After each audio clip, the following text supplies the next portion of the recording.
budget. Splash Park.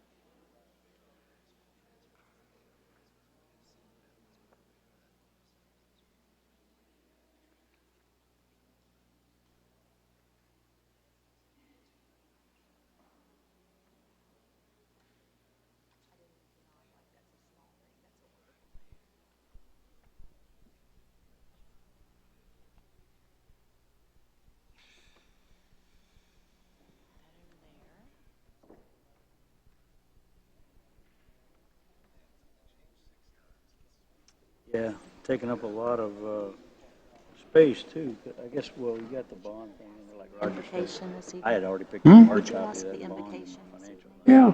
And read it today, what there is of it. But it's a lot of paperwork.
How about now? Good evening, ladies and gentlemen, and welcome to this meeting of the Lynn Haven Commission on this Tuesday, November 15th. I'd like to call the meeting to order at this time. We'll begin with an invocation by Commissioner Roger Shadd. Dear Lord, we'd like to take this opportunity to thank you for what you have done for us over the years and the guidance and the wisdom that you have bestowed upon us. We thank you especially for the election now that it's over and settled, and look to guide this country back to some of the Christian ways that we seem to have forgotten. The upcoming Thanksgiving season, we have much to be thankful for and much to be blessed. Do let us remember all of those who are less fortunate than we are, and if we have the opportunity to help them. We also ask that you guide this commission in its deliberations tonight so that we may reach decisions that are in the best interest of the city. For these things we ask in your precious name. Amen. Would you please join me in the Pledge of Allegiance to the flag? I Pledge allegiance to the flag of the United States of America and to the republic for which it stands, one nation, under God, indivisible, with liberty and justice for all. Thank you. You may be seated.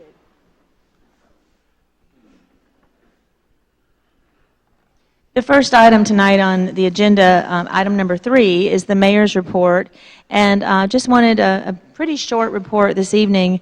I had the opportunity on Veterans Day to celebrate with 2 of our area schools the Southport Veterans Day celebration, and there was able to join in a forum with other elected officials while the students asked questions about government, and that was wonderful. And then also, while the little choir was singing, the Patriot Choir at the Southport Elementary School, they were singing and they had their little eagle mascot out in the center.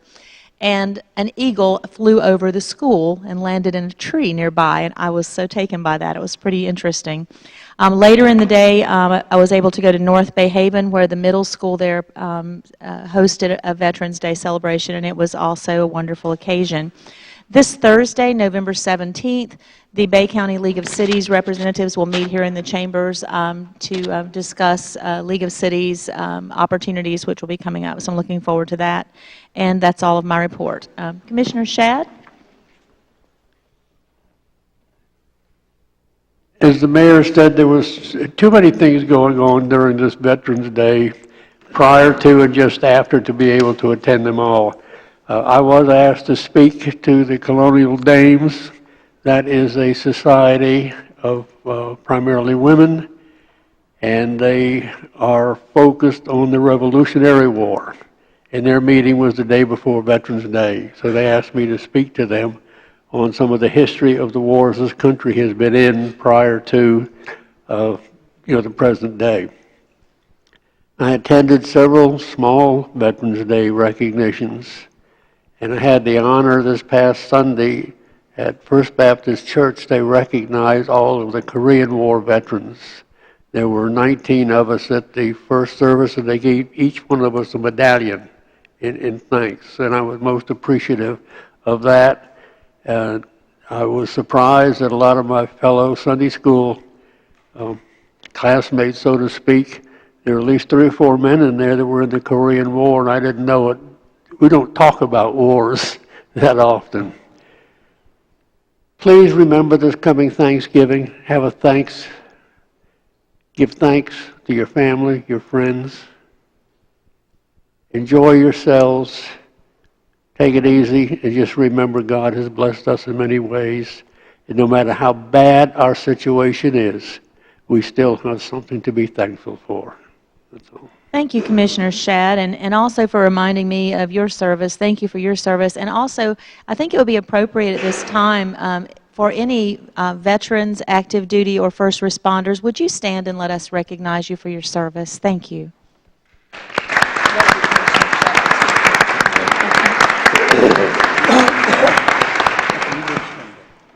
You were supposed to stand too, Commissioner. Well, that's all right. I already said I was a veteran. Commissioner Ashbrook, your I report. have no report. Thank you. Commissioner Barnes. I just want to wish you guys a very happy Thanksgiving. Just want to reiterate what Commissioner Shad said, that we all have a lot to be thankful for, no matter how bad times may be or may get, or how down in the dumps we may be for whatever reason. God has truly been good to us. And so, I wish each and every one of you a very happy Thanksgiving, and be blessed. Amen. Commissioner Friend. Thank you, Mayor. I'd second that 100%. I just wanted to mention that I did meet with a couple of concerned citizens as it relates to the Rails for Trails. The city manager joined me in that meeting, and I'd like to take the opportunity to say, just since we're counting blessings and Thanksgiving, just how blessed and thankful I am for our city manager. He does an unbelievable job for this city, and I'm constantly reminded of that from people in the community. So I wanted to take that opportunity. But I had a good meeting, a couple of concerned citizens about Rails for Trails, and hope to continue to work on that project. And did a lot of work and research on the splash pad. So that's all I have. Thank you. I had also left out one other item. It's a bit of a personal item, but I had put it on the mayor's page and asked for prayers and thoughts from many people, and received hundreds of those. We have an adopted grandson from China who is 6 years old. Our stepson, Scott, is a cardiologist in Pinehurst, North Carolina, and he was moved to adopt this little boy 2 years ago because he found out he had a heart condition that if he didn't have surgery, he would not survive. He had a 14-hour surgery last week, as many of you know. He's in step down. He'll be going home in 2 days, and he's got a whole new life ahead of him in Pinehurst, North Carolina. So I just want to thank you all for your prayers and thoughts for that. I was very excited. At this time, the city manager's report. Thank you, Mayor. First of all, I'd like to remind everybody about the Winter Wonderland this Saturday at 9 o'clock. I think we've got a record number of vendors out there, and we're looking forward to a big success out there. So 9 o'clock this Saturday, and I wanted to remind the commission and anyone else who's interested, I'm out of town the rest of the week, but we'll be available by cell if anything comes up. And I've got the Employee of the Month, if Officer Kelly could step forward, please. There he is. About a month ago, Officer Kelly received one of the many calls, and it was a despondent young lady who was the mother of two, I believe, and she was really in bad times, and not only did Officer Kelly was able to coach and counsel her, but kind of talk her off the ledge, but he also, at his own behest, went out and withdrew a considerable amount of money from his own personal accounts and gave it to her with no expectations whatsoever, and I'm sure does not want to be embarrassed by me telling everybody, but in these times where the media is blasting our first responders, I mean, we've got a very excellent, exceptional example of what it means to be an officer. So we appreciate what you do, and I know the citizens do, and I appreciate the example that you set.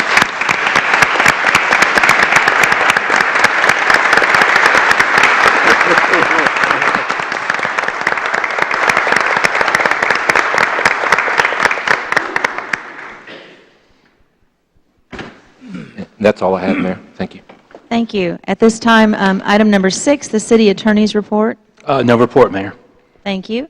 At this time, I'll move on to the consent agenda. As you know, these are items which I will read all at one time, and then if there's anyone on the board who has a question about any of these items or concerns, there'll be time to talk about that, and the same for the public. So if there are any of these items that you have questions about, just hold on to those for just a moment.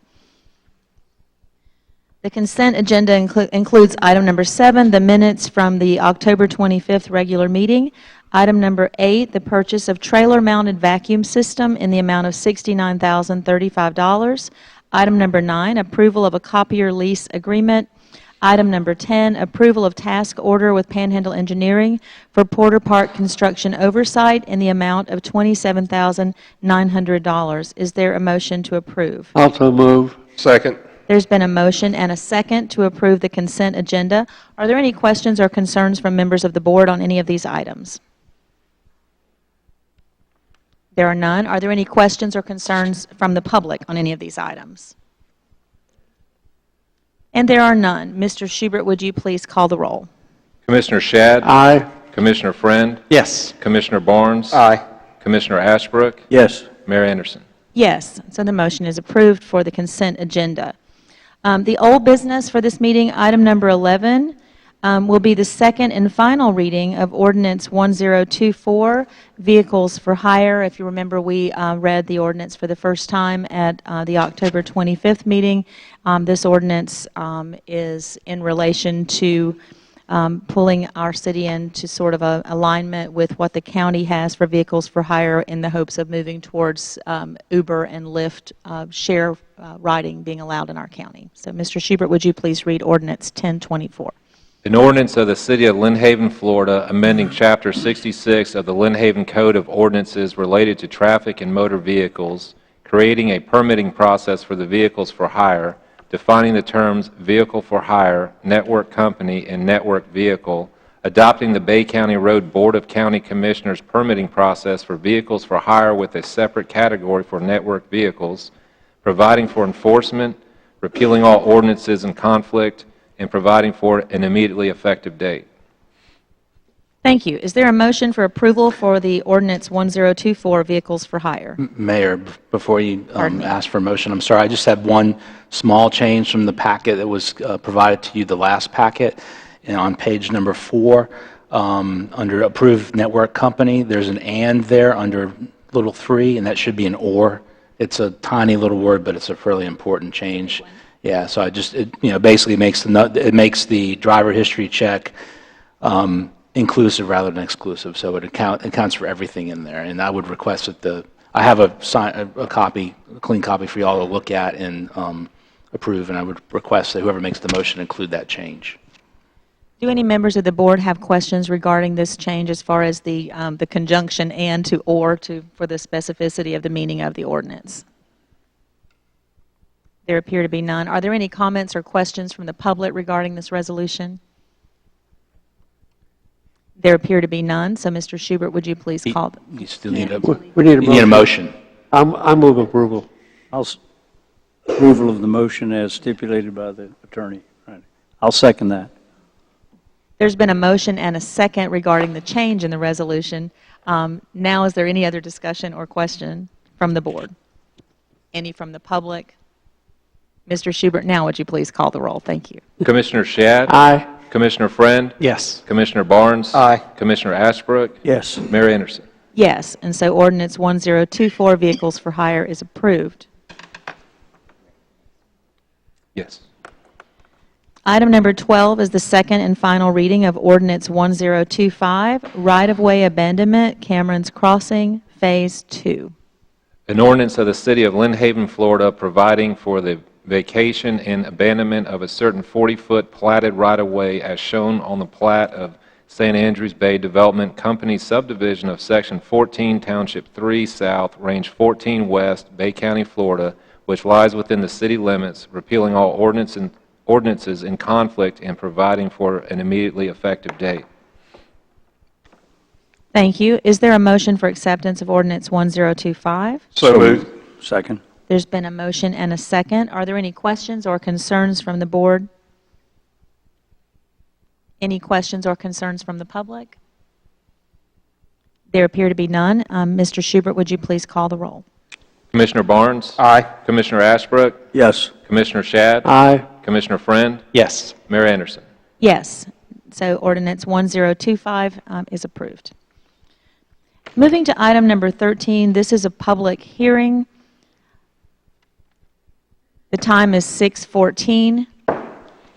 This is the preliminary plat approval of Cameron's Crossing Subdivision Phase 2, CCS LLC. And Ms. Richard, you have a report.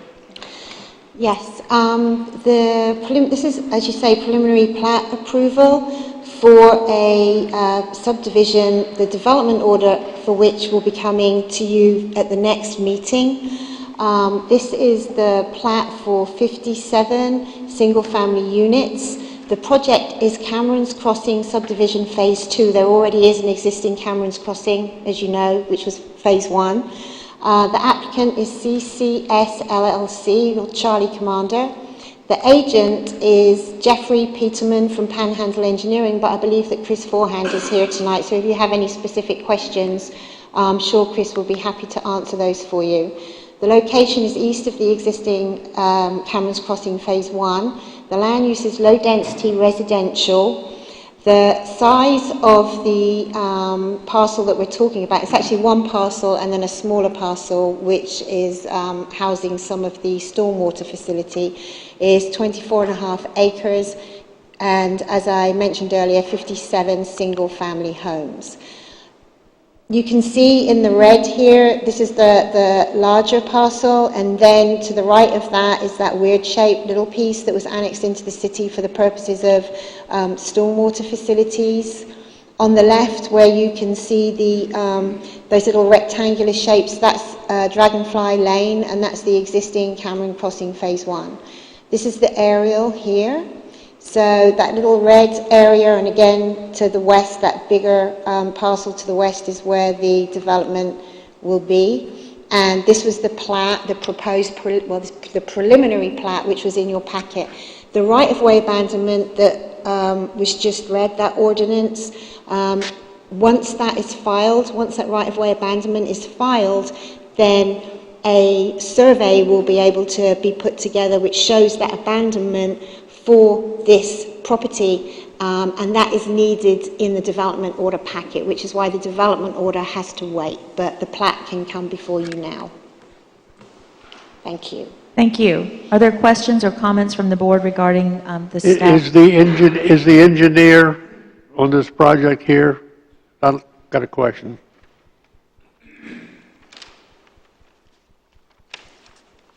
As you probably are aware, in Phase 1 of Cameron's Crossing, we had quite a bit of drainage problems. Yes, sir. In there. That did cost the city some money to get that fixed. Yes, sir.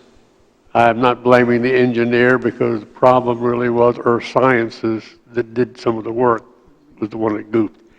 what assurance do we have on this phase that that has been properly addressed, that we don't have? Yeah, this phase is, overall, is about 2 feet higher than phase one. So we should, and the ponds are a lot larger since all of the stormwater codes have changed. So we don't anticipate any problems that we did in phase one. Well, we didn't anticipate any last time either, but we got it. So you feel very comfortable, though, that this is not Yes. going to present us any problems Yes, sir. in that area? Yes, sir. You know, insurance is paid up. What's the average lot size in here without doing all the math? I want to say they're 53 feet wide, 53 or 54. What are they, about a quarter of an acre, a little less? 120 feet deep. Okay. Any other questions from the board? I would just like to mention also that this did go before the Planning Commission on November the 1st, and they voted to approve it unanimously, just so that you know. In case the members of the audience could not hear that, Ms. Richard was letting the board know that the Planning Commission did approve this at their meeting on November 1st. So are there any concerns or questions from the public regarding this issue? Okay, then this public hearing is closed at 6:19.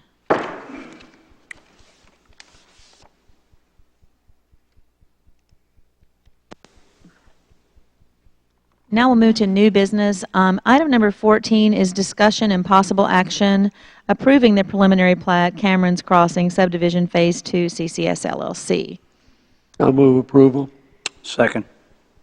There's been a motion and a second. Any comments or questions? Any from the public? Mr. Schubert, would you please call the roll? Commissioner Shad? Aye. Commissioner Friend? Yes. Commissioner Barnes? Aye. Commissioner Ashbrook? Yes. Mayor Anderson? Yes. So it stands approved. Item number 15 is Resolution 2016-11-668, fiscal year 2015-2016, year-end amended budgets. Do you want to read that resolution, Mr. Schubert? A resolution of the City Commission of the City of Lynn Haven amending the adopted general fund and community redevelopment agency budgets and the approved enterprise fund budgets for fiscal year 2015-2016. Thank you. Do you have any staff report regarding the budget, or?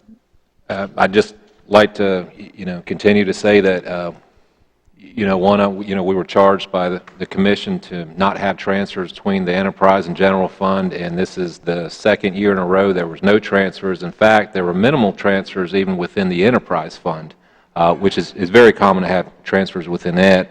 In fact, we ended up at a surplus, so very proud of that. We're doing a lot more infrastructure than we have in years past, and we're fiscally sound, to say the least. And I would personally like to congratulate you on those items. Any other comments or questions from the board? Any comments or questions from the public? Okay, Mr. Schubert, would you please call the roll? We need Excuse me, I need a motion first. Could we please entertain a motion for acceptance of this resolution? I I'll move apologize. approval. Second.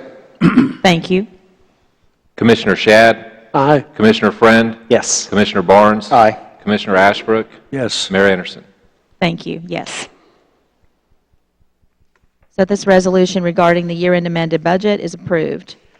And moving on to item number 16 is a resolution 2016-11-669. Before our city manager reads the resolution, I do have a PowerPoint of information regarding this resolution, and hopefully it will work. This is a splash pad proposal for Kensal Park. The concept will be incorporated in an approximate 50 by 50 area at Kensal Park. Can everyone see it okay from where you're sitting? The splash pad will be located in this area near the playground out at Kensal Park. As part of the project, the sand would be removed with soft surface and covering added to shield children and parents from the sun. The engineering is donated if this should be approved by Panhandle Engineering, and one of the comments was that the sand would need to go away from the playground so as not to get into the waterworks with the splash pad. The splash pad would be approximately 2,500 square feet located between the playground and the concession facility. This concession facility presently stands unused for most days of the year. Sales could help support operating costs of the park as well as provide refreshments for children and parents. And some of the conversation about who could man the concession stand has been some of our 501c organizations, such as maybe the St. Andrews Center, possibly Chautauqua Learn and Serve Charter School, and also some of the vendors that have manned some of the other concession stands. This is the conceptual drawing from Panhandle Engineering for the park design, and I think it's a really great design. And if you notice, it has sort of a pole barn type structure like we already have out at Kensall, where we have the bands during the 4th of July, and that would cover the existing playground. And then there would be a smaller such gazebo near the park for parents or grandparents to sit under out of the sun, and then sidewalks connecting all of that to the concession area. There's also been some discussion, a lot of input about that we would like, although it's not required by Florida for splash pads, to have some type of a fence, maybe like the fence that you see around hotels with a latch on the gates, not so much as to keep people out, as to when you're there playing with 3 or 4 small children, you don't have to worry about them wandering away. They'd have to have someone lift that latch to let them out. And it would also keep pets off of the surface and keep it clean. So, the fundraising goal is $250,000 with 8 tiers of giving ranging from $5,000 to $10. Paving stones are a possibility to recognize donations for the park. Handprints of children and grandchildren might be an option for parents and grandparents who wish to donate to the park in the name of their children. Different levels: a diamond level, $5,000, a platinum level, $1,000, gold level, $500, a silver level, $250, bronze, $100, copper, $50, friends of the park, $25, and neighbors, $10 and under. Funds would be received through a separate city bank account and a PayPal account for online donations connected to this bank account.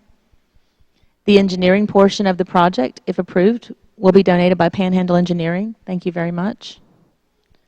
Exact features and theme of the splash pad, if approved, will be decided by cost effectiveness, safety, and input from Lynn Haven residents. This would come at a little later date when the money's raised, maybe a public hearing for ideas. And especially the children. Research shows that children, kindergarten through 3rd grade, sometimes have the most creative and best ideas about themes and colors and designs, and it's kind of fun to let them have input. So we were thinking about maybe Lynn Haven Elementary could have some input, and would they want a frog theme, a amphibian theme, or dolphin theme, or flowers, or what do they want? The splash pad will not have standing water, allowing children to play without a lifeguard. High school students could be employed as attendants for the splash pad and concession. That would be on a part-time basis. They wouldn't have to have benefits. I remember driving my daughter to Shipwreck Island, and my mother drove her quite a bit as well, and sometimes the gas taking her out there to have a lifeguard job was more than the salary she made, so it would be kind of nice to have some little high school jobs here. There were suggestions initially from students to name the park for Ray Wishart. His family has asked that we consider naming a portion of Rails to Trails or maybe some other area for him because he was an avid cyclist. So we wouldn't be naming the splash pad for Ray Wishart at the request of his family. The Lynn Haven Ledger has offered to incorporate a thermometer on the mayor's message page to show fundraising results and how we're doing. The engineering, I think I can see it from here. I have to go to my page. Sorry, my eyes are failing me a little bit. We'll try. Page is out of order. Apologize.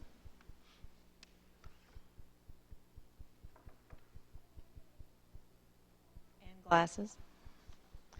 The engineering plan incorporates the playground and concession stand already present at Kensall Park, with additions covering the playground equipment from the sun and a second structure near the concession stand for watching and eating, all connected by sidewalks. And one of the possibilities for covering that playground would also be the sails that you might have seen, the canvas sails, but they are extremely expensive when compared to the pole barn structures, and they also deteriorate more quickly. But they are more beautiful to look at for sure. This splash pad would be a pilot project, perhaps leading to a similar one at Kane Griffin Park, as well as a splash pad on a larger scale with slides and small pools later at the sports complex. The city of Panama City, many people had asked about maintenance. They budgeted $10,000 last year for operation, repair, and maintenance of their park, but the actual costs were $2,800. Some examples of some current operating expenses at Leisure Services. The total budget is $627,244 this year. That's excluding personnel. That's just cost. Some of our costs, $67,000 we pay for referees and umpires. $63,860 for supplies and sports, $98,000 for operating supplies, repair and maintenance to parks, $10,000. So we do spend a lot for other activities, and so this one would fall somewhere in all of that. Lynn Haven residents have given tremendous feedback through social media regarding their support for a splash pad and also for locating it at Kensaw Park. There's been an online petition circulating. This afternoon it had 491 signatures. There have been over 2,000 views, comments, and likes on the October 24th post asking for input. Had hundreds of messages and phone calls in support of the park, and financial commitments have been made already from individuals and businesses.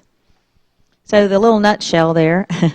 So in a nutshell, tonight, in this resolution, I would be asking for commission approval for me to begin a mayor's special fundraising project to build a splash pad at Kensaw Park, which when completed will belong to the city of Lynn Haven.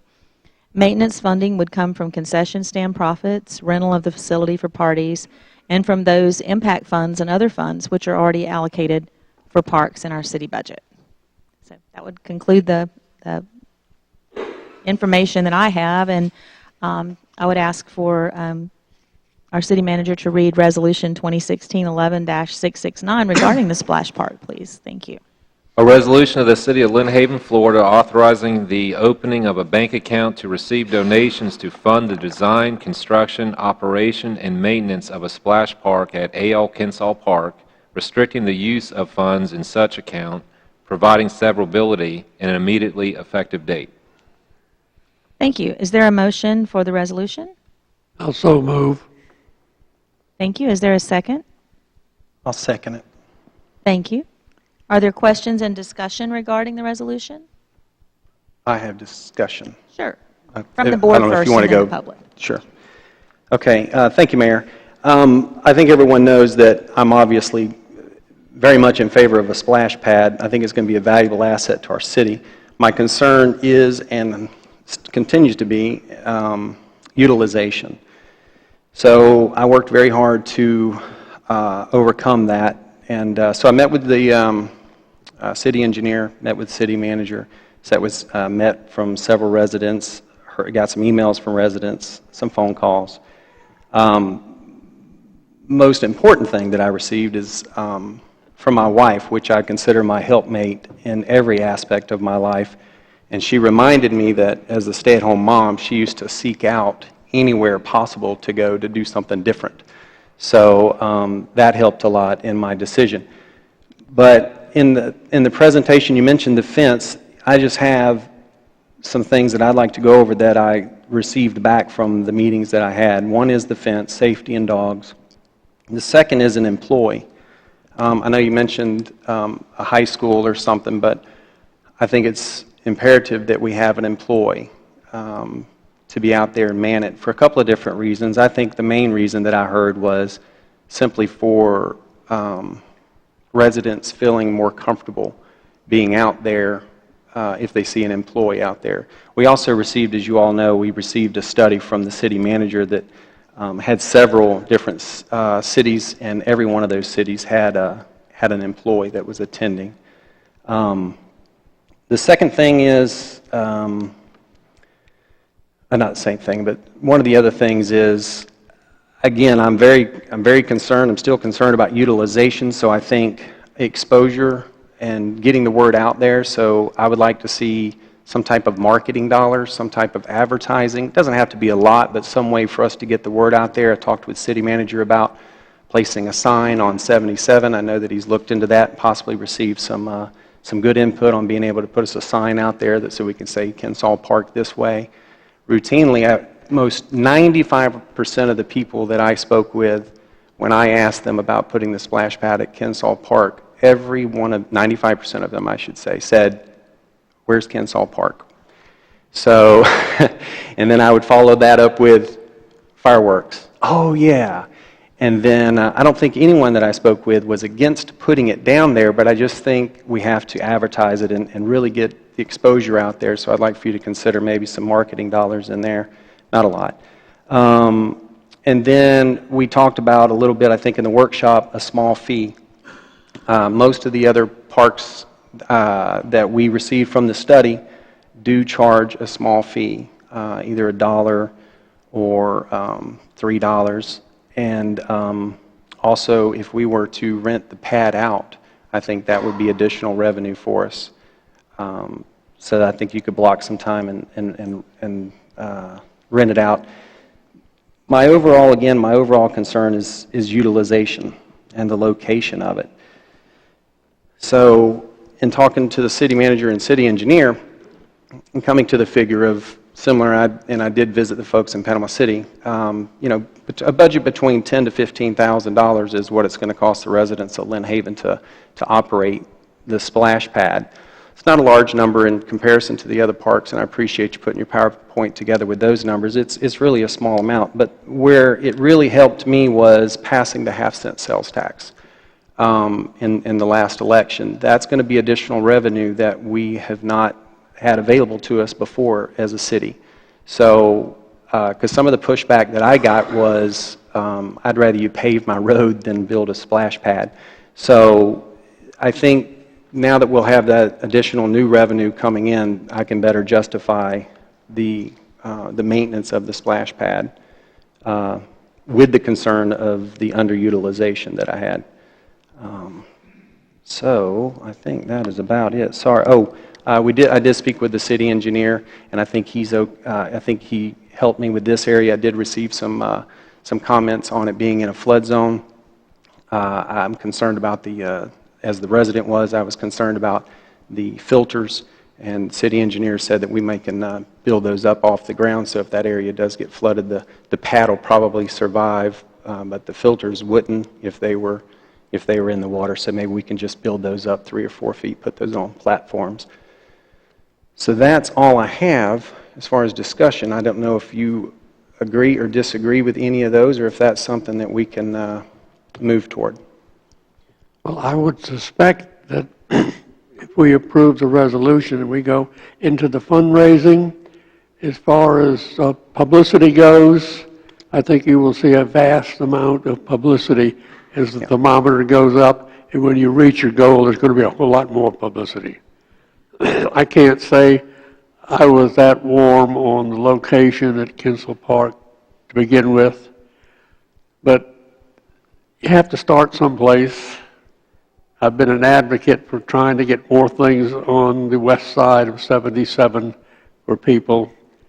That is an underutilized park area. I was concerned about saltwater intrusion, but then I looked across the field. We got an ATW plant over there, and it goes much deeper in the ground. And I don't think we've had any unusual problems with saltwater intrusion. Maybe during a hurricane we're going to get it, but that's going to be the least of our worries, I think, at that time. And I think it's a step in the right direction to communicate to the people that live here.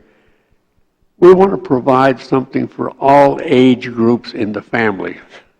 We've done a magnificent job on providing soccer fields, football fields, ball fields, everything for a certain level on up. But once you get down to the preschool age kids, or those approaching the first grade, there's a gap in there. And I just like to see us, I think it's a win-win situation, to be honest.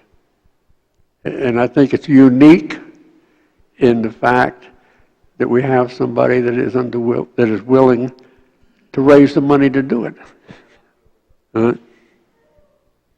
Well, my concern is the location of where this park is being proposed.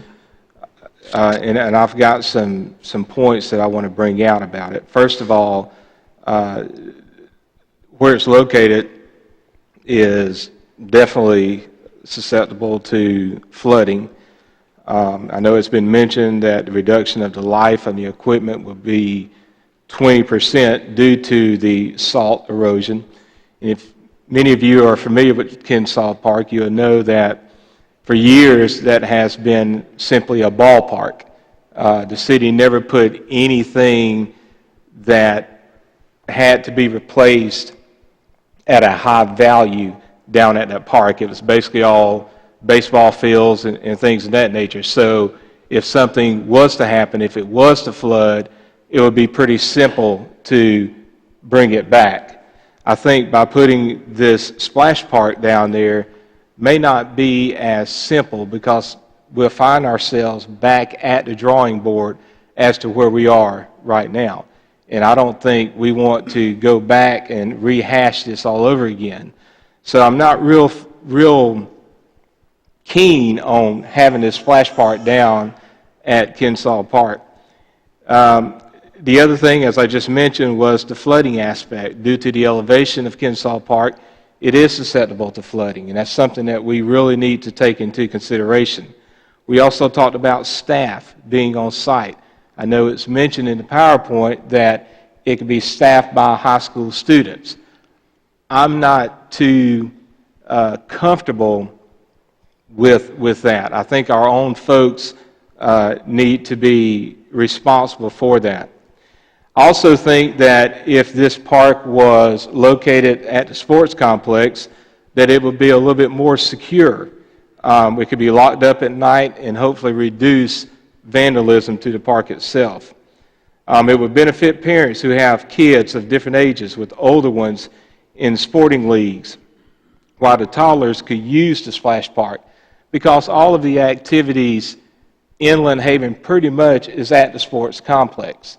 I think we can take Kensaw Park and we could put soccer fields, we could put some other types of fields that can draw a lot more attention to that area, and it can revitalize that park. The last thing is that, it was mentioned earlier, not at the last meeting because I was not there, but the meeting before, that I do not see the argument where the kids can ride and walk as being practical. I mean, this splash park is for toddlers, and so parents have obviously will have to transport their children to this area.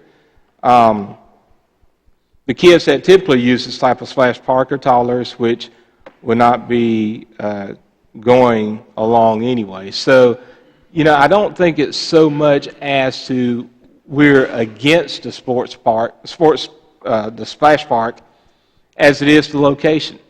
And if this is something that the city decides to do, we're going to be responsible for it. We're going to be responsible for the maintenance of it. I would rather for it to be in higher ground than to put it in a area that is prone to flooding. So that's my 2 cents on it, and I yield the floor back to the mayor. Thank you. I would just add just a couple of things. First of all, a splash pad is not just for toddlers. Splash pads typically have different areas for different ages. There's some of the equipment is for smaller children and some is for bigger. So it's for all ages, all the way up to probably middle school children will really enjoy it. The other thing is, I respectfully disagree about the high school students. There would really be no need to have a full-time Leisure Services employee standing at the splash pad all day long. The high school student could be there just to kind of open the gate if they need to for a smaller child or whatever. But if you think about our Porter Park, we have a beach that's completely unsupervised, not even with a rope to show how deep the water is, and children are there playing unsupervised, and we don't have leisure services people standing there watching over them there. So a splash pad would certainly be a step up, and high school students are certified lifeguards at Shipwreck, and they're given complete control over the children that are swimming in the pools and all. So anyway, I would just respectfully disagree with those 2 points. And as far as the floodplain, the entire city of Lynn Haven, some parts flood more easily than others, but as we've seen over the past few years, we're all pretty much prone to damage from water. And one of the things I particularly noticed at Kensall the other day when I was out there is there is a storm drainage pond adjacent to where this park is proposed to be. And so while it might take on water, there is a place for it to drain off immediately. And there are plans for more restore funds to be used to shore up that seawall out there and to make it even more protected than it is now. But I do respectfully listen and take into account the comments that you've made, although I disagree with many of them. But thank you so much for doing the motion and seconding it and having this discussion, and I'd like to open it. Is there anyone else on the board that has comments or questions? I would like to ask where the specific dollar amount is. It seems we discussed, it seems open-ended, like there'll be no beginning and no end. Where is the threshold or the benchmark or the dollar amount that we reach at whatever time to begin the project? I mean, it's just if we raise $50 or we raised $50,000, or there's nothing in the resolution that stipulates once a certain dollar amount is raised, and that dollar amount should be in the resolution, then we proceed. I have proposed, I'm sorry, were you finished with your That's it. I have proposed $250,000 because I tend to think big, and I'd like us to have a really nice splash pad. But there are many different prices. Splash pads, public ones, range anywhere from $70,000 to $500,000, you know, wherever you want it to go. In the discussion that we had before, I had proposed that I would like to have a 12-month window to raise this money. But I would, if it is approved this evening, I would jump on it immediately. In fact, I already have letters ready to mail. And the first letter is going to invite people to become part of the mayor's $100,000 club, with 100 people writing $1,000 checks to get us right off the chute with $100,000. So that's my first step. Letters are ready to mail and ready to put stamps on if it's approved tonight. I feel like that everybody on the board thinks that it is possible that the money will be raised because there's been so much discussion. And I don't doubt that it'll be raised. This is a very generous community. People love the children here. As far as children being able to get to this park, Lynn Haven Elementary students, over 60% of those students are on free and reduced lunch, which what it says about our economics is that they probably, a lot of them don't have two-parent homes. A lot of them probably don't get to go to the sports complex because simply there's no one to drive them there because somebody's at work. And it is possible to walk or ride a bicycle all over the CRA district. It is a little, you know, you have to cross 77, but it is a school crosswalk. Children cross it every day, going back and forth to school. So it is highly possible, and I think it would just be a wonderful asset for our children. But you've heard me say all of those things. But I think a 12-month window to raise the money is a good one. If I think it's easy sometimes when you're raising money or when you've reached a peak and it seems that no more money is going to come in, that peak may be a little less than 250, or we may have 400,000 by April. We don't know the answer to that until we try. Well, I think it's easy enough to reach an understanding. The goal is to raise 250,000. You don't do anything until you get to 250,000. We got that in hand, then you can start building. Then that needs to be in the resolution. So the public understands that was what was passed, and that's what's in the newspaper. Where did you come up with the money or the amount in the newspaper? It stipulates nothing in the resolution. But why is there no problem if that is the attainable goal of putting that, stipulate that in the resolution, that that will be the goal, is to raise a certain amount of money for the project? Why is that not? Why, if there's confidence enough to publish a thermometer, then there's confidence enough to put it in the resolution. I have no objection to it being placed in the resolution. Can we do it now? Yes, ma'am. What would be the procedure, please? I can, in light of Commissioner Ashbrook's comments, we can add in Section 3, return of donations.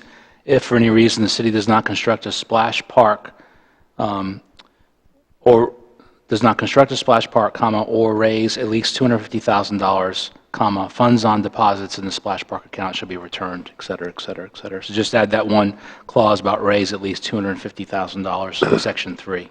Do we need a motion to add that? I'll move that we add that to the resolution. Does that satisfy you, Mr. Ashbrook? Yes. So would you second it? Thank you. So we're adding that to the resolution at this time? Is there more discussion? Yes. Okay. I just want to make sure I'm clear, Mayor. You are not going to be in support of having an employee. Pardon me? You would not be in support of having an employee to man the splash pad during open hours? I didn't say that I wouldn't be in support of that. I just said I didn't think it would be necessary to have a full-time employee at the splash pad that we're paying salary and benefits to when we don't have one at Porter Park at the beach. I don't see the difference. That's my point. Okay. But I'm not, if the rest of the commission is willing to go forward and we feel that we would like to have an employee out there, I just think that we don't need to spend that money on an employee benefit. In other words, a full-time employee with compensation and benefits when we could have a part-time high school student. We could stipulate that they have a lifeguard certification, but there will be less than an inch of water there. It's just nozzles. Yeah, I understand. My concern, what I received was they would just feel more comfortable if they had a city employee out there during the operating hours. And my thoughts were Leisure Services could already use another employee. So to have that employee do the maintenance out there, oversee it during operating hours, that's what, again, from the study that we received, that's what most every other city had. How many, are you talking about the cities, the Georgia and Florida study that had 8 cities? Yes, ma'am. There are literally hundreds of cities across the country, and they don't all have attendants. I'm just going based on the information that I received to make a decision. So that's just 8 and the cities. feedback that I received from residents. So Okay. I guess that does pose my question to the city attorney, is tonight we are discussing the resolution. We've made the change to the amount, but these other items are not in the resolution. Is that something that we would, if the money is raised, then we would come back and discuss the employee, these other concerns, or the fence is obviously in there, Mayor, you agree with that, obviously? I think the fence is a good idea, not so much a fence that would lock people Right, out, no, but of a course. fence to keep pets off Yes, of it. And yes. yeah, sure. Yeah. I think that's a great And idea. so that's part of your $250,000 budget is was my concern. Okay. So is that what we would do? We would come back for... This resolution only authorizes the opening of a bank account Right. and the authority for the mayor and the city to start raising money to that. the extent of with the restrictions on the funds, to the extent, any other decisions as far as, and the locations in here too, but other decisions as far as manning the actual project itself, and that'll all be done when, I guess, the development order comes forward to the city for review and approval. Okay. So just a point of understanding that Kensaw Park is the proposed location for this, am I correct? in the resolution. Yes. That's in the resolution. Okay. I would suspect that the next step is, while the fundraising is going on, is for our Director of Leisure Services, since she has heard all of the pros and cons and concerns, to come up with a plan, an operating plan for the park, which would be presented to us before we started construction. Okay, we're going to need it anyhow. I totally agree with that.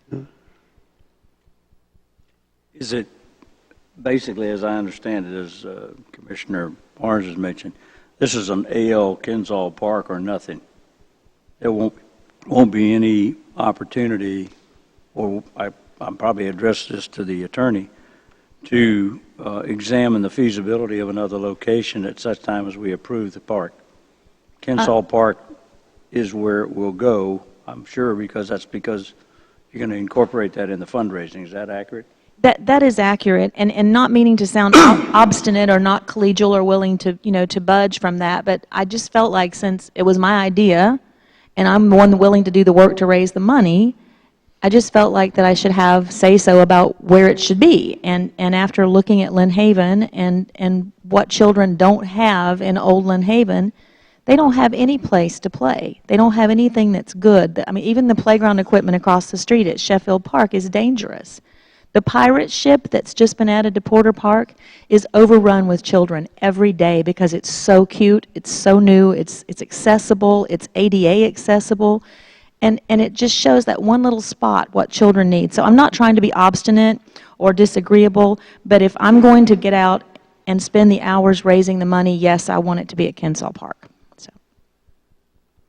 Well, Mayor, just to follow up with that, I just want to make it clear that I've said before, I respect you. I have nothing but admiration for you stepping out to raise the funds. My concern as an elected official, the residents of Lynn Haven, is after the fact. And that's why I had to struggle with, because after the money, after it's built, and the location is what I struggled with for the utilization, because the residents of Lynn Haven, taxpayers of Lynn Haven, will have to continue to pay for the maintenance of it. And if it's not getting utilized, which I think I'm past, then that's my concern, has been my concern all along. Thank you. Thank you. Any other comments or questions from the board? On the underutilization, of course, I hope everybody does understand that about 35% of the year is when you can utilize a park. There are 6 months out of the year when it's too dark or too cold.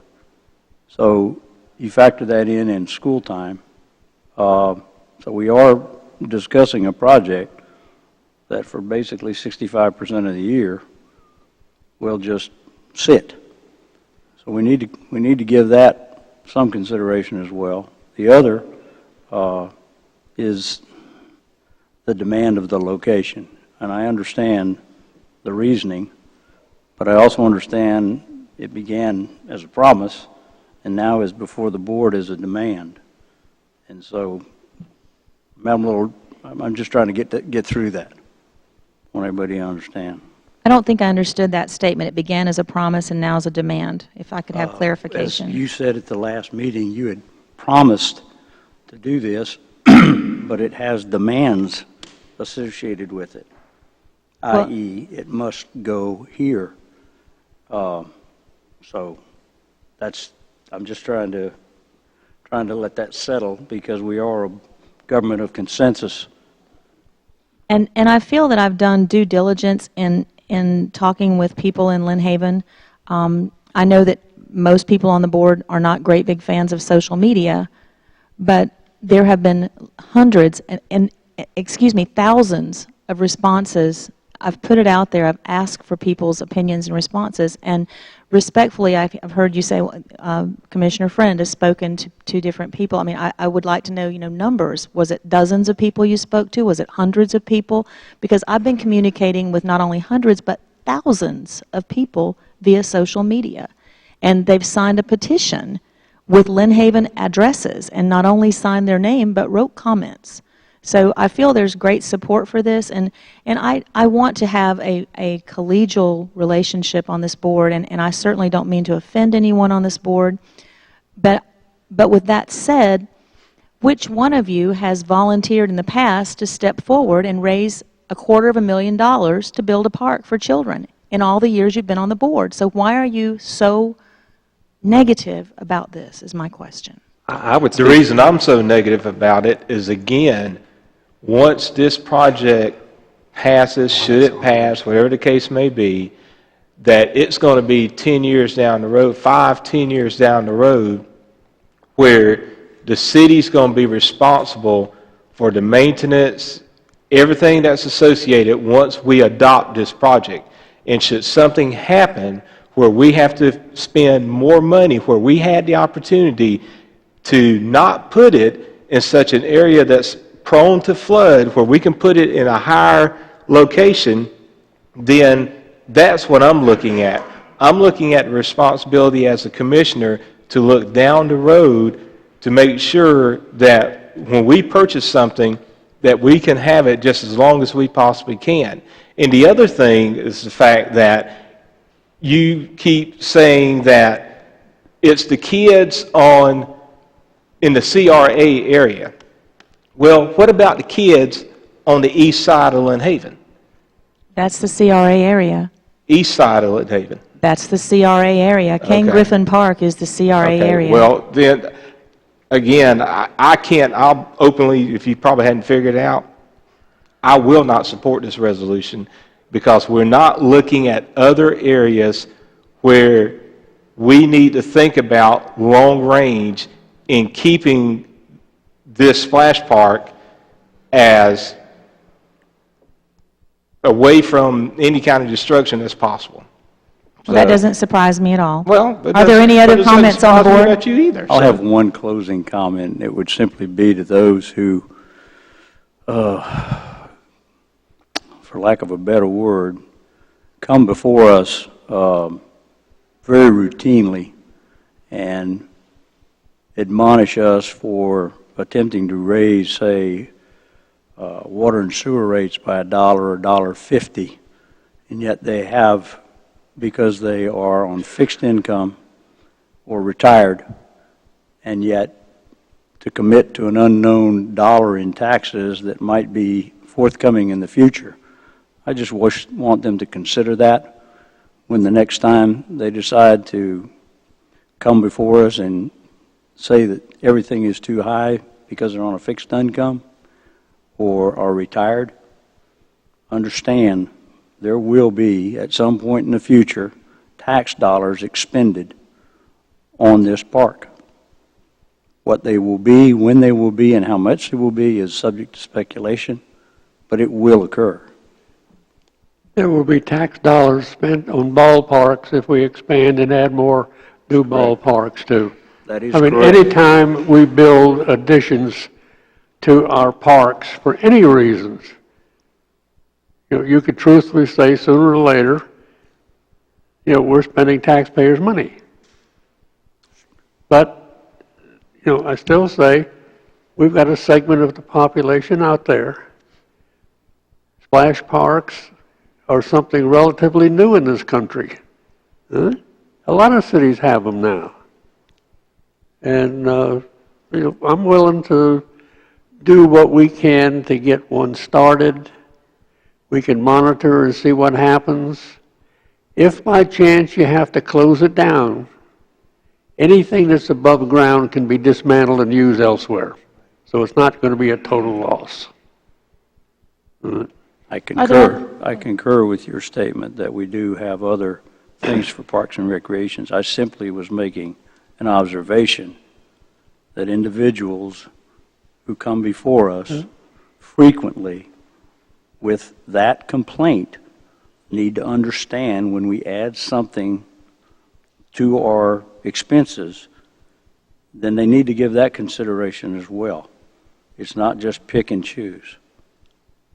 Thank you. Are there other comments from the board? At this time, are there comments from the public? Yes, sir.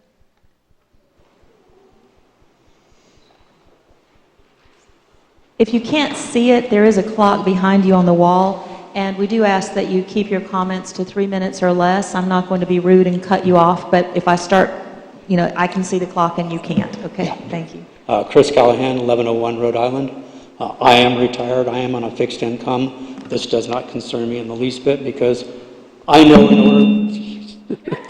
in order for a city to go forward and for this city to start doing things that are positive for the whole community, it's going to cost money.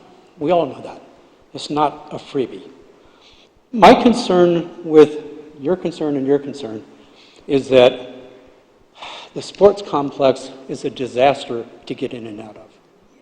Any day of the week, you try to get out of there at between 2 o'clock or 3 o'clock or 4 o'clock in the afternoon, you take your life into your own hands. And that's on either entrance, no matter which one you go through. That's a huge part of the concern. And part of that concern is that the utilization aspect, it's a great idea. Let's put the sports complex. It serves Derby Woods and College Point, neither of which is in the city of Lynn Haven. And that's the major population area over there. There are some other areas. There's, what is that? I can't remember the name of the cow pasture, whatever it is over there. Across the street off of 388.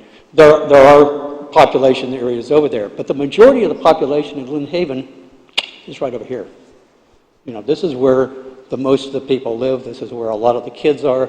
And this is the utilization where we really need to make that utilization. The other aspect of the sports complex that I don't like is that during the baseball games and all the softball things and all the things that are happening during the day and the soccer things, is you got a lot of big kids in there and a lot of little kids, and I think that spells disaster. So that would be my greatest concern for those three things. Thank you. Thank you. Yes, sir. Yes.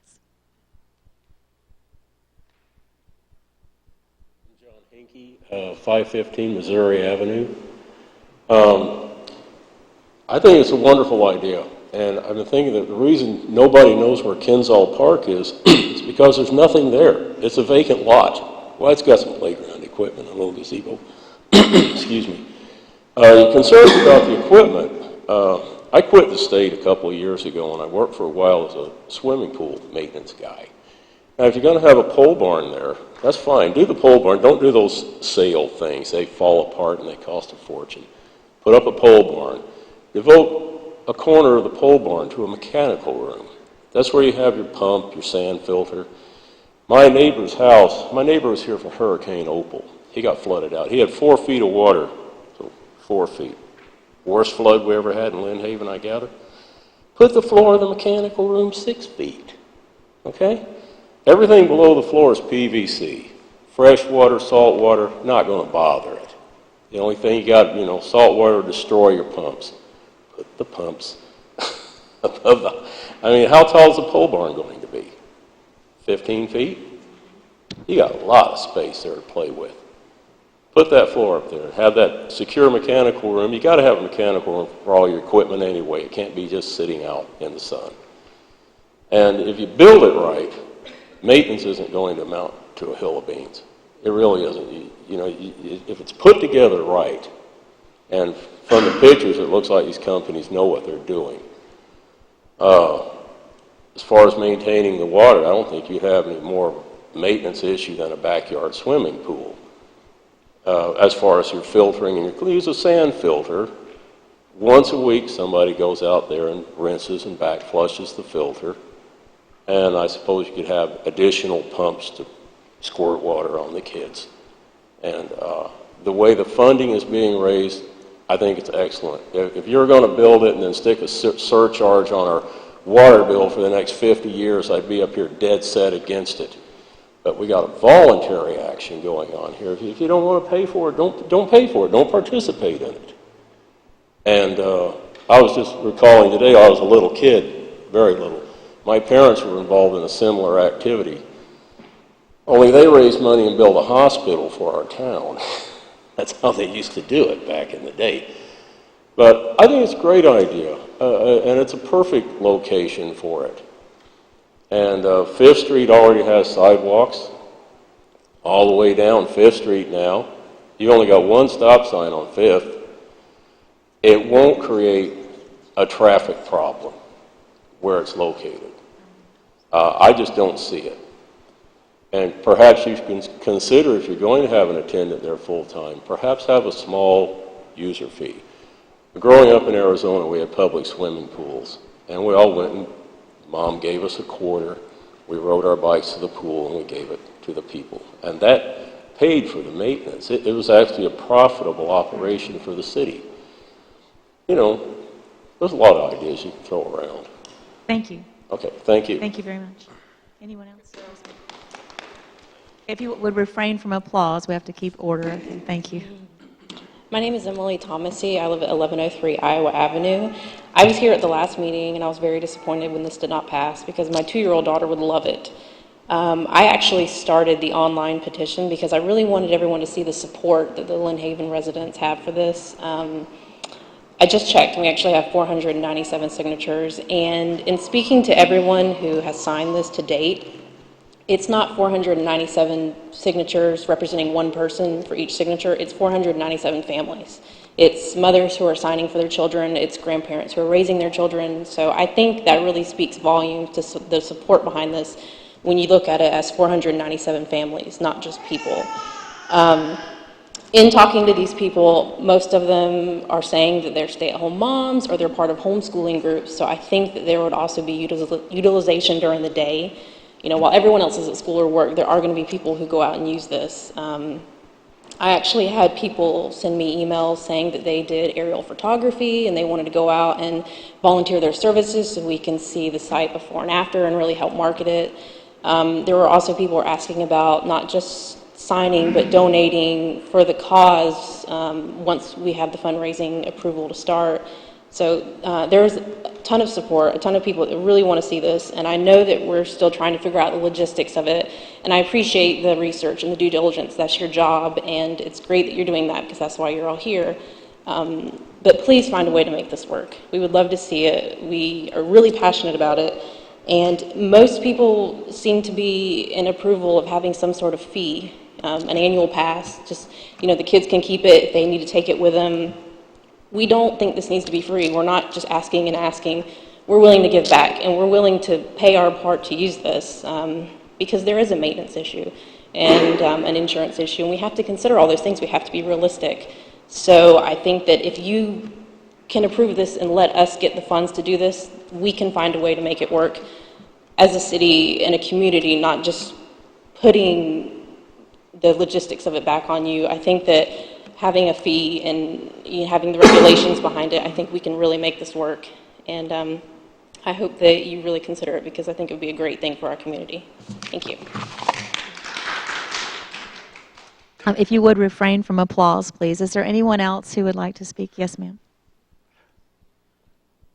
I'm Vicki Kearns. I live at 406 Tennessee, and I walk by Kinsall Park every day.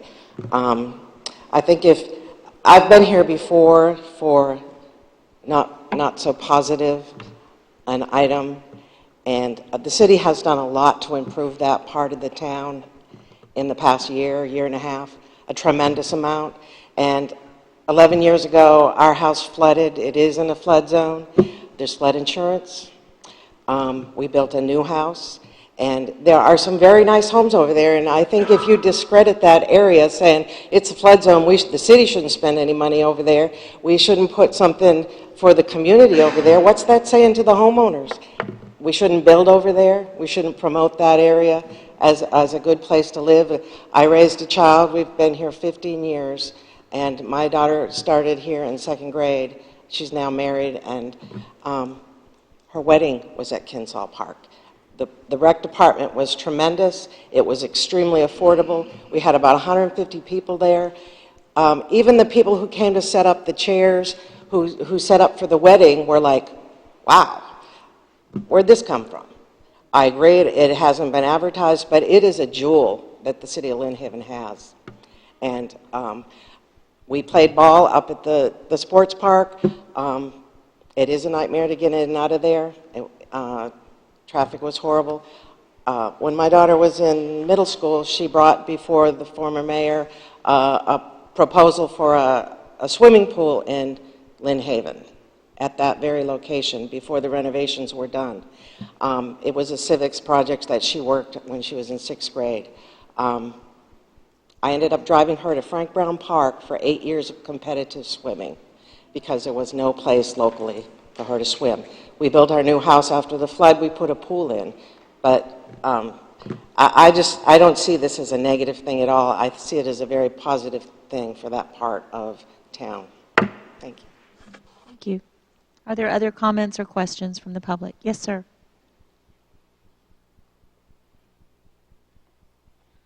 Hi, my name is James Garcia. I live at 111 Missouri Avenue. I've lived in Lynn Haven a long time.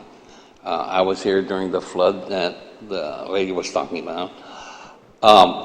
If you build the water park, I have two concerns. Number one, as you know, there's park benches out there with William Stump Davids's name on it. Brother-in-law, but got nothing to do with it. Was wondering where would that go if you build the park. Secondly, if you've ever been to the park during the 4th of July, You know that place is packed with cars and people. Now, fortunately, we live close by. We 2 blocks away, and I can walk down there with my blanket, lay it down. The kids, the grandkids can come over, and we can watch the fireworks. Now, if this is built, what's going to happen to parking in that area, and what about the fireworks? I know inherently there will be costs for this in the long run. It happened when everybody's water bill went up by $1.50 for parks and recreation about, what was it, 5-10 years ago? So another $1.50 was added to your water bill for park and recreation. Is this what the money is going to be used for? I just have concern, like I said, inherently with everything you build, besides logistics, of course, is going to be cost.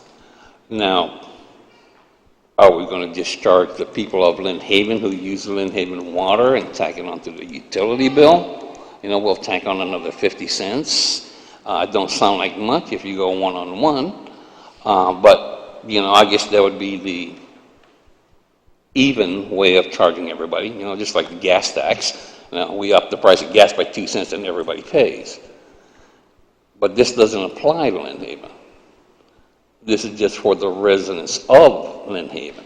So we're the ones picking up the tab in the long run. So that was my concern. Well, I think your concerns are completely valid. First of all, the benches will just be added too. There'll be more benches. There's no plans to destroy anything that's already there. Okay, I just thought you were going to move it out of there. And as far as the the maintenance, we pointed out it's somewhere. Most cities for a splash pad that size, they budget around $10,000. But it's not as though there's just a water faucet out there that's turned on and the water is just going to continually run and it's going to directly affect a water bill. It's recirculated water. It's a 2,500 square foot park. That's not huge on the grand scheme of things. It will be a cost to the city.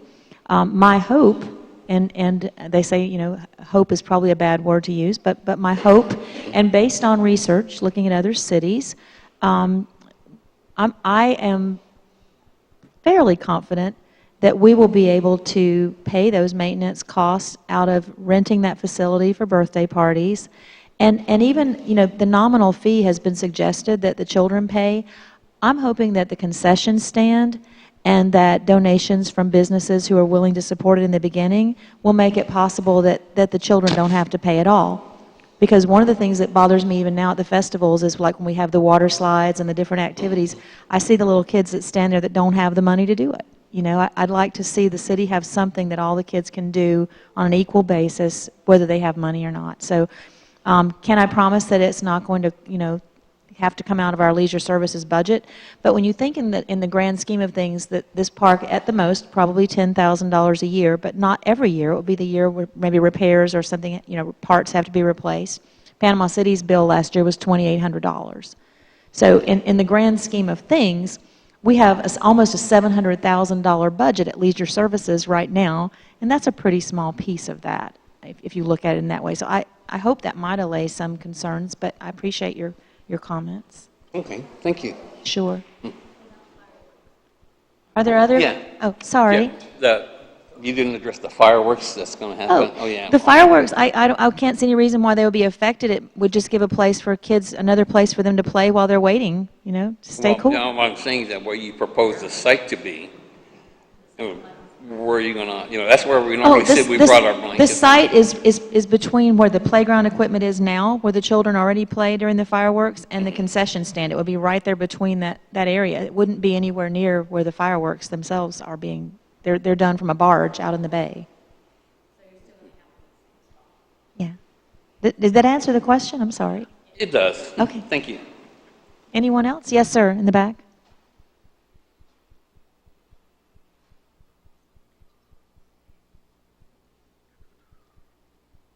My name is William Carr, 1500 Massachusetts Avenue. First, let me say I'm not totally opposed to this. I have 2 grandchildren that I watch during the summer, and it'd be a nice place to take them. My concern is that we've jumped into the fundraising part of this, and you have yet to show me anything where you've gone out and you've tried to look at projected costs, projected maintenance, projected security. You say Panama City paid $2,800. That's fine, you know, but that's only one city. I would like to see 4 or 5 cities where they've paid that. You're already talking about doing a seawall, so that's more money that's going. That wouldn't be part of this project. That's part of restore Yeah, but that's funds. something we're going to have to pay for. No, that would be from restore funds from the grant money, the same that we got for Porter Okay, Park. that's Nothing fine, to but do I'm with- still paying for it. I'm a taxpayer. No, it's a grant. Grant money's coming from somewhere. I'm paying for This it. is coming from BP from what they did with the Gulf spill. It's nothing from tax I'm money. still paying for it somewhere along the way. If I buy their gas, Okay, paying I'm for sorry, it. go ahead. You see what I'm saying? No, it's corporate money, The but go problem, ahead. the problem I have is I don't think you've done enough research in showing what projected things are going out there. It's like I say, I'm not totally against the park. Yes. You can raise the filters 16 feet.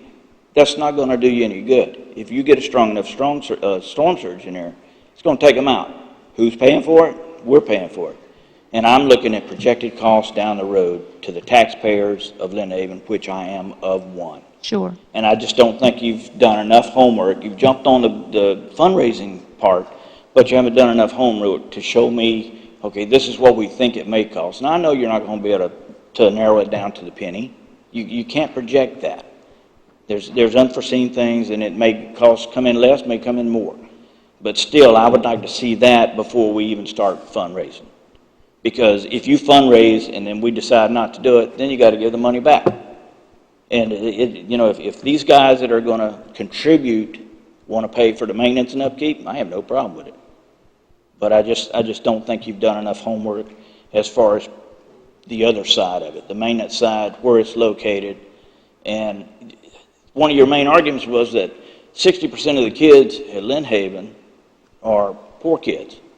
That means 60% of the kids at Lynn Haven Elementary aren't going to be coming to that park because they're either from one-family homes, so their parents, if they're not watching their kids, they got somebody else watching their kids, or they're working 2 jobs and they don't have the time to bring their kids there. So you've already cut out over half of Lynn Haven Elementary That was students. precisely my point. I think you misunderstood But the my thing point. is, if they're poor kids, and I'm not demeaning poor kids, but their parent is probably doing 2 jobs, and they won't have time to bring their kids there. So it goes to the utilization of it. And if you don't get the utilization, then you're going to look to want to start charging people.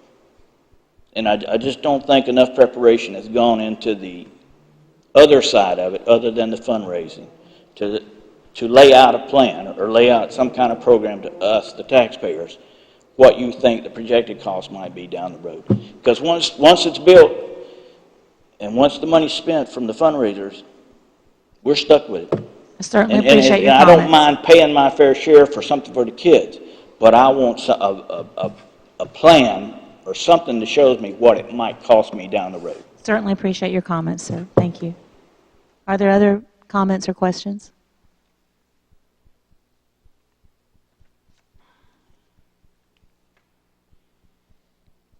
Good evening. My name is Robert Beck. I live at 1609 Main Avenue here in Lynn Haven, Florida. I'm a proud resident of Lynn Haven. Been the resident of Lynn Haven since 1988 and thrilled to be here. I want to thank you, Commissioners, for your time this evening, my opportunity to speak to the board. I've been penciling down a few ideas just as the conversations are going along, so I'm kind of a scratch and go kind of person, so forgive me. I'm an educator here in Bay County, proud to be one. I want to say first and foremost, this splash pad in our community would be a positive asset. It absolutely pains my heart to take children on field trips from our local schools, and I've been in several, and see a child when they cross the bridge, perhaps to go to our marine park, perhaps to go to a facility in another city, and they cross the bridge and their eyes pop out like boulders. They don't know what the other side of the bridge even looks like to go to the beach.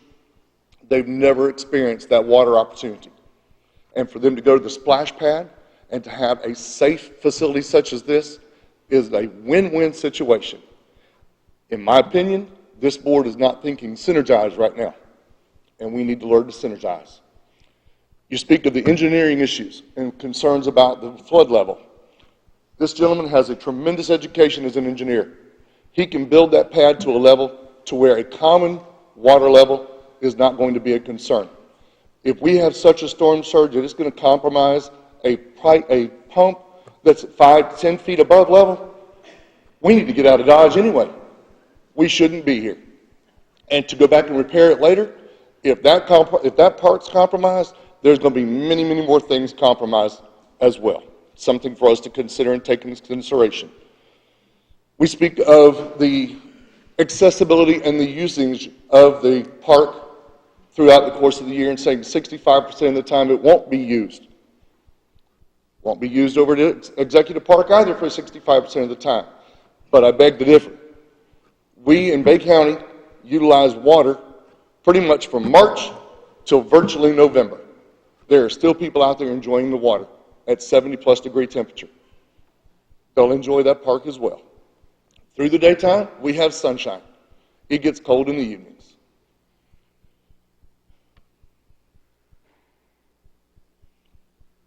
Commissioner Barnes, your biggest push is concerned to have it over the Executive Park. You've heard your constituents speak to the concerns of traffic accessibility. It's not feasible in my opinion, nor is it your constituents' opinions. Children are at home, and as the gentleman says, their parents are at home, sometimes single, sometimes small parent observations. If we put the park over on this side of town where they don't have to worry about trying to cross a major highway in our community, they can ride their bicycle or walk. Or they can go with a combined group to access the splash pad. Commissioner Friend, I hear you speaking concerns about the observation and overseeing safety. And as Mayor Anderson has said about perhaps hiring our high school students in the community to help us provide safety. We use safety patrol in our schools from the elementary level on up. They're given authority and opportunity to supervise children of their peers and age. Mr. Beck, if you can sort of wrap it up, your time is... I apologize and I thank you for that. Okay? The materials that used can be secured and provided extended safety with appropriate paint and sealants to extend that life that you're concerned about for being compromised. I want to ask one last question and I will wrap it up and conclude. What is the timeline on the poll that you posted? What is the timeline? When was the poll initiated? 4 weeks ago. You got 500 people in 4 weeks' time with really no promotion. So as soon as you put it out there with some promotion and advertisement, word of mouth, you put a flyer in these children's hand, if we establish this thing and vote it through, it's going to take off like wildfire. I please implore you, support this splash pad. It would be a tremendous asset to our community. Thank you for your time. Thank you. Please hold your applause. Is there anyone else who would like to speak this evening? I would like to address one thing. Okay, go ahead, Mr. Barnes. Commissioner Barnes. It was said, about kids can ride their bicycles and they don't have to cross Highway 77 over on the west side of town. If the kids from the east side of town wanted to go over there, those kids are going to have to cross Highway 77. But Commissioner Barnes, we already pointed out that we have a crosswalk that the school children use every day that has a button they can push to cross. There is no such crosswalk on either Highway 388 or 390, on either place, not even for adults to cross. They're still going to have to ride their bicycles and cross the street. Are there any other comments from the public? Yes, sir. Have you already spoken on this? You won't be able to speak again on the same topic. I apologize. Is there anyone else who has a comment this evening that you would like to discuss about this? Yes, ma'am. You're allowed to speak on different topics, but not on the same one twice. I apologize. Yes, ma'am. My name is Judy Tender. I'm at 504 Virginia Avenue. I spoke regarding this topic last month, and I just wanted to come back and say I totally will be part in financially supporting this. And if we can raise $250,000 to start building, it won't be an issue to raise $350 or $450 to maintain it for years and years to come. I think we always look at the financial part and go, there'll come a day, it's going to cost us. Yes, it is. But hopefully the people that are here that want this to happen will stand behind it financially too. That's all I have to say. Thank you. Are there other comments? Anyone else? If you've already spoken on this topic, you can't speak again. Different topic. That'll be at the end for public commentary. I apologize. Anyone else on this topic? Yes, sir.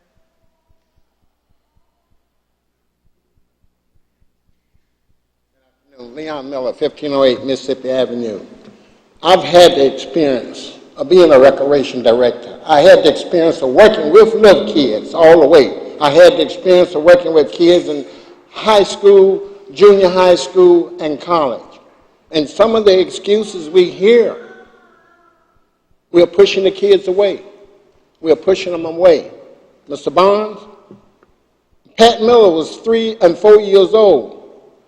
He got from Mississippi Avenue over to Kennesaw Park. I did without too, a Mr. push button Miller. there. I did too, Mr. Miller. Okay. I mean, but times have changed now. The excuses you're giving is just outrageous. Well, like I said, Mr. Miller has 3 minutes to speak. he does. Mr. Miller has but I'm 3 gonna minutes, say, and then you may respond. I will more than happy to. We need to support this splash pad because all over the country, splash pads are being popping up. They're being popping up. Kane Griffin Park, for an example. We fought for that. You said it was not going to be used. Now, Kane Griffin Park is one of the most packed parks in the afternoon in the city of Lynn Haven, because the kids don't have nowhere else to go but to Kane Griffin Park. Families are down there. Let's support this project. It's going to go. It's going to be blessed. It's going to go. Thank you.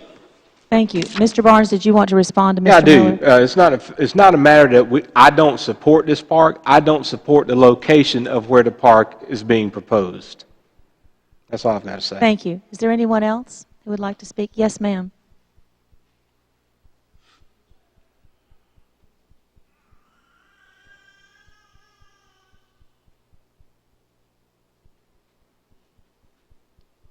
My name is Pamela Hiller, and I'm at 1407 Rhode Island Avenue.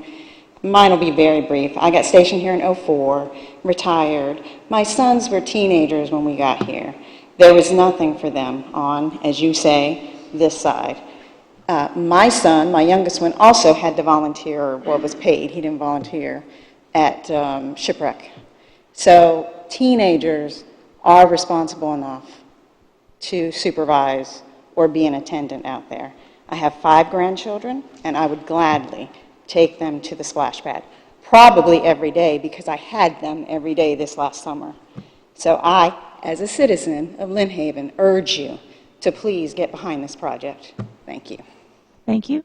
Is there anyone else who would like to speak or ask a question on this topic?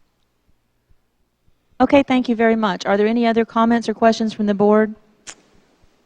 There's been a motion and a second. We've heard comments from the board and the public. Mayor, there's actually Yes. been 2 motions. Yes. The first motion is to amend the ordinance to add the $250,000 limit, and there has been a first and a second for that, so there needs to be 2 motions. Okay, for the first motion, which was to add to the resolution the amount of $250,000 as the total amount to be raised for the park, Yes, ma'am. has been, the motion has been made and has been seconded. Mr. Schubert, would you please call the roll? Mayor, I'm sorry. I'm sorry, go ahead. I apologize. I just want to make sure with the $250,000, I think I asked you this before, but just to make sure, the $250,000 will include the fencing to go around that. I don't want to interfere with your budget Yes. that you've already worked into the $250,000. Yes, Okay. the fence Okay. would be included. Thank you, ma'am. Mr. Schubert, would you please call the roll regarding the $250,000 total amendment that we made to the resolution? Commissioner Shad? Aye. Commissioner Friend? Yes. Commissioner Barnes? No. Commissioner Ashbrook? Yes. Mayor Anderson? Yes. So the resolution to add the $250,000 total to the resolution has passed. The second motion that was made is to accept the resolution to allow fundraising to begin And for we'll the need park. a new first and second because it's an amended resolution. So we would need an amended first, a motion, and then a second for the resolution in its new amended state. You said we need one? Yes, I'll sir. move approval. Second. There's been a motion for approval and a second. Mr. Schubert, would you please call the roll? Commissioner Shad? Aye. Commissioner Friend? Yes. Commissioner Barnes? No. Commissioner Ashbrook? No. Mayor Anderson? Yes, thank you. So the resolution does pass, and we'll begin. Thank you, gentlemen. Moving on to item number 17. Resolution 2016-11-670, Capital Improvement Revenue Refunding Bonds, Series 2016. Mr. Schubert, are you ready to read that resolution? Yes, Mayor. A resolution authorizing the issuance of not exceeding an amount not specified capital improvement revenue refunding bonds, Series 2016 of the City of Lynn Haven, Florida, to provide funds to refund certain outstanding debt of the city, providing for the payment of the Series 2016 bonds from the net revenues of the system and certain other monies pledged therefor, authorizing and approving an escrow deposit agreement, approving the distribution of the preliminary official statement and a final official statement with respect thereto, delegating the award of the Series 2016 bonds to the mayor upon compliance with certain parameters, making other covenants and agreements in connection therewith, and providing an effective date. And Mayor, if I can just add, the amount should be $7,500,000. And that's in the executed copy of the resolution, which I think was distributed to everybody. Thank you. Is there a motion to accept Resolution 2016-11-670 for capital improvement revenue refunding bonds? I'll move to approve. I'll second. There's been a motion and a second. Are there questions or discussion from the board regarding this item? Yeah, I would like the city manager to explain why we are doing this and what the approximate interest rate would be in savings would occur. With the election, we're seeing rates not as stable as they were and not held to the minimum when we got the original. The short answer to your question, 2 weeks ago, the savings were estimated at $60,000 to $65,000 annually over the next 17 years, for a total of approximately $1 million and $1,060,000. Since then, the market's been moving up as far as interest rates. The net present value benefit of this is somewhere between 13.5% and 14%. Typically, you don't look at it until it's above 3%. Because the market is doing what it's doing, and I think every day that lapses, we lose an opportunity. We've advised our council to move on this as quickly as possible. We've also put a safeguard in the ordinance, in the resolution as well, that if it doesn't have a net present value benefit of 5% minimum, we'll bring it. We probably won't do it, but I would have to bring it back to the board. The actual true interest rate is 2.168 as of 2.5, 3 weeks ago, and that's moved up somewhat. And so essentially, we're just refunding outstanding debt at a lower interest rate. Yes, sir. And then in the bond agreement, if you reach a certain point where interest rates have changed and the savings begin to disappear, there's a floor on it. If it goes below that, deal's off, you'll bring it back. Yes, sir. And we would still pay this bond off at the same exact maturity date. And, you know, again, if we can find that interest rate they found 3 weeks ago, it would be at a savings of over $1 million. But we still think it'll be substantial, and we're moving forward as quickly as possible to keep as much savings as possible on the books. Are there any other questions from the board? From the public regarding this item? Mr. Schubert, would you please call the roll? Commissioner Ashbrook? Yes. Commissioner Shad? Aye. Commissioner Friend? Commissioner Barnes? Aye. Mayor Anderson? Yes. So resolution on capital improvement revenue refunding bonds is approved. Item number 18 is the discussion and possible action regarding abolishing the Kelly Day in the fire department. Is there any report from staff or the city manager before we? This has everything to do with the Lynn Haven Fire Department. We have what's known as a Kelly Day. We're the only department in the county, including the county and all the municipalities, that have a Kelly Day. The genesis of this was for municipalities and fire departments to save money and not pay overtime.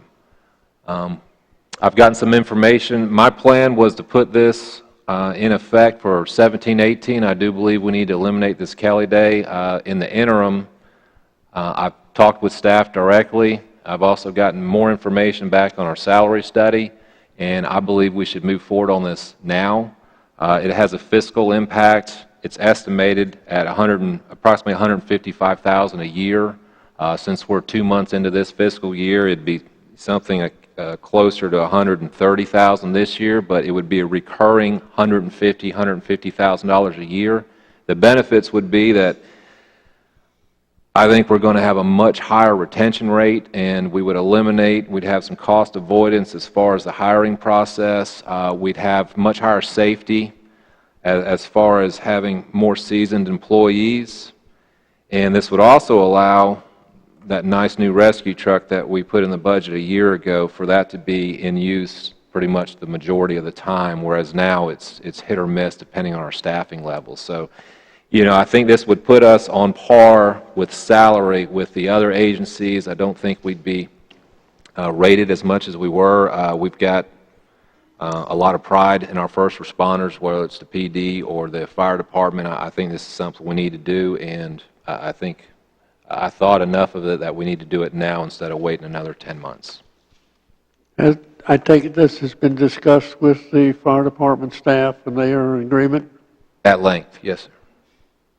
Mr. Schubert, I just wanted to express my my support for this. I've had input from some of your firefighters and also in discussions with you, and we have a highly qualified staff of firefighters in Lynn Haven. Many of them have multiple certifications. They are EMTs, they're paramedics, they have associate's degrees, and we've lost many that we shouldn't have lost because they couldn't afford to continue because of that Kelly Day that was causing them a loss in salary. And so I wanted to express my complete support for your proposal. I'd like to also mention that to those that are present here and other citizens, City of Lynn Haven in Bay County has one of the, if not the lowest ISO rating for our city, which translates into your insurance rate. So anything we can do to enhance or that would be beneficial to keep that firefighting force at its peak and retain those people, I would be in agreement. Is there a motion that we would move forward with this? Also move. Second. Is there any other questions or discussions on the board? Any questions or discussion from the public? Mr. Schubert, would you please call the roll? Commissioner Shad? Aye. Commissioner Friend? Yes. Commissioner Barnes? Aye. Commissioner Ashbrook? Yes. Mayor Anderson? Yes, and so the Kelly Day has been abolished. Moving on to item number 19, discussion and possible action regarding approval of agreement with D&H Properties. Is there a staff report or comments? Or discussion? Bobby or City Attorney, do you have any report on this? Sure, I can, let me pass this out real quick. This is, and Bobby might be able to help me with this. Basically, this is an agreement that Bay Haven is getting ready to purchase some property from D&H, and they're going to put their ball fields on there. The property, the city has a easement over that property right now, and they want to construct a parking lot over that property where our easement is located, and want us to agree to let them construct that. And the deal is basically that when they put a parking lot on there, and if we have to go in and repair it, that they will they'll fix whatever repairs that we have to do to fix their parking lot back at no cost to us, if we agree to put the parking lot up there. There's also a small extension of the lift station parcel that we currently have. If you can see that, that's in this conceptual plan that is circled. It's kind of hard to see. It's a small site, but that's basically the deal. Did I capture that correctly, Bobby? And the engineer for Bay Haven is here also if there's any questions. It's Mr. Forehand. Does this easement also intrude or into what it looks like a track and field area? I'm sorry, I didn't. Does this also, this easement, does it impact their track and field? I don't believe so. I Okay. believe the only... Just the parking and lift station? Yeah, I believe there's two easements. One is on the western boundary of the 16 acres, but on the eastern side of the city right-of-way for utility corridor that is just under the parking. And then there's another easement that travels east and west to the lift station. Okay. And neither one of those easements touch any of the ball fields.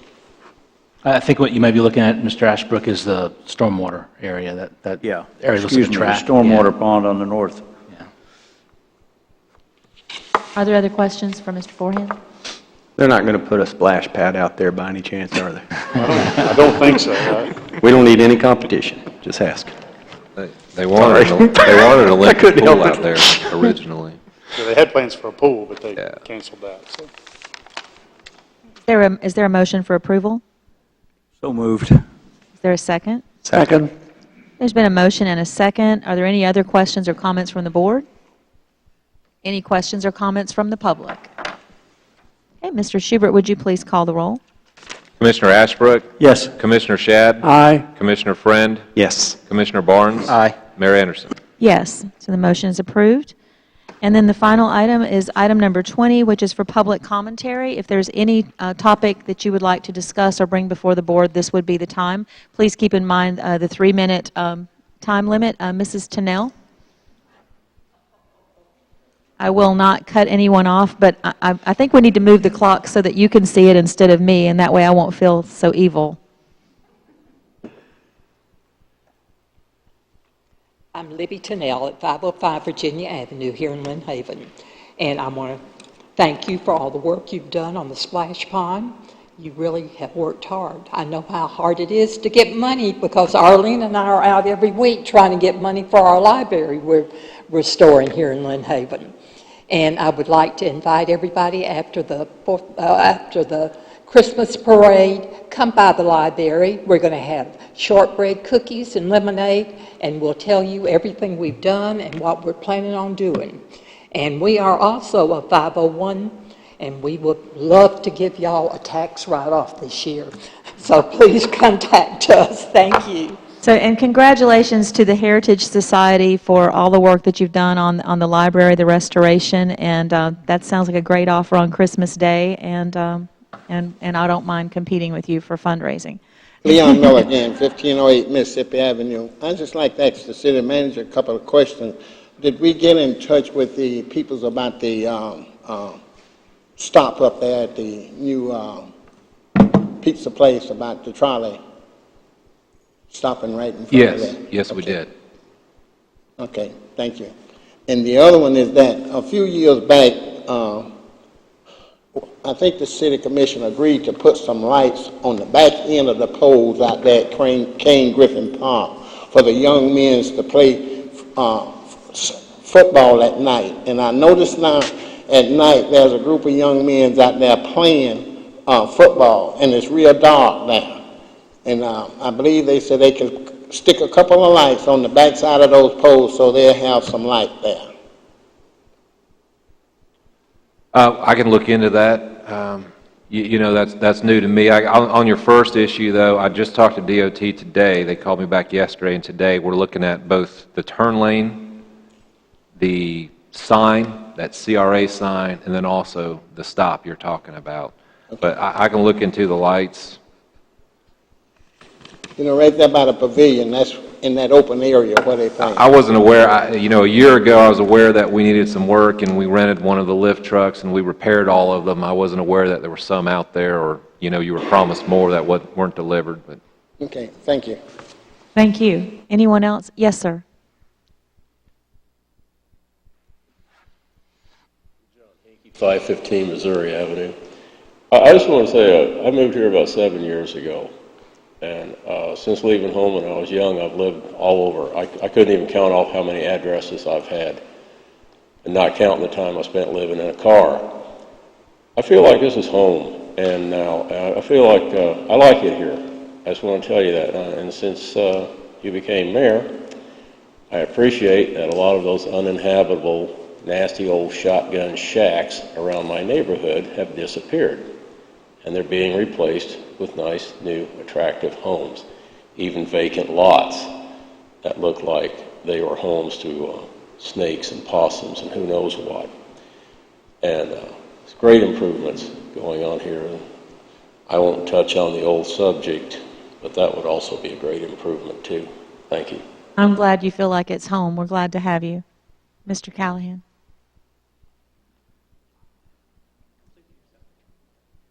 Chris Callahan, 1101 Rhode Island. A year ago, I came, it's my school teacher voice. A year ago, I came before you and I was complaining about the neighbor directly behind me who's decided that he should have chickens. It's 5:30 every morning, I get to wake up to chickens. Now I get to wake up to 4 sets of chickens in my neighborhood. I feel like I'm in a barnyard, and this has got to come to a halt. Somewhere along the line, you guys have got to start addressing this idea that we live in a city, we live in a community, we live in a suburban area. We don't live on a farm. I appreciate eggs, I eat them every morning. I appreciate chickens, I eat as often as I can. There's about 24 of them I'd like to eat over the next couple of weeks. But I think for me as the private citizen who pays, I've been paying taxes here since 1987 on a pretty substantial sized property. And I kind of feel like I've been let down by you guys because you think it's okay for me to live in a barnyard. And I don't think it's right. I also have tremendously bad allergies, and I can tell you the chickens do not help at all. Thank you. Thank you, Mr. Callahan. Does anyone else have any topic you'd like to bring before the commission this evening?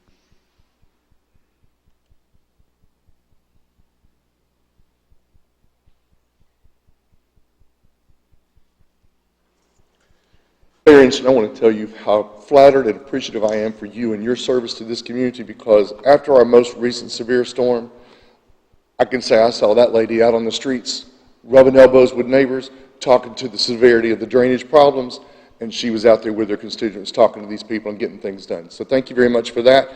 The other thing I want to speak to real fast is asking that you all help our city residents communicate with Panama City DOT and law enforcement regarding the severity of traffic concerns between Highway 390, Jinx Avenue, Main Avenue, and Mowat Middle School. There are continuous severe accidents going on there. The need of a turn lane, I know this is going to be addressed coming the 6-lane widening of the 4-lane widening of 390, but there are people who are coming up the turn lane from Jinx Avenue all the way through to Main Avenue's light and on through to Mowat in the turn lane, down the center lanes. And they're not doing it just at the light or where the lines are designed. When they take that turn at Jinx coming north on 390, they jump over there in the middle lane. And the same thing going on coming from Mowat, going south on 390. They jump out there in the middle lane and travel all the way down to that traffic light. I personally have almost been sideswiped at least 3 times in the last couple of months. One of them in my valued, esteemed big boy toy. I have a vintage classic car. And fortunately, that gentleman had his business advertised on the side of the vehicle, so I called him and let him know how I felt about it. But if you can help convey that concern of traffic right there in that intersection to Panama City and DOT, I personally would appreciate it. And I think it would be a much safer thing. Thank you for your time. Thank you. Anyone else? Okay, thank you for coming tonight. Thank you for your participation, and this meeting is adjourned.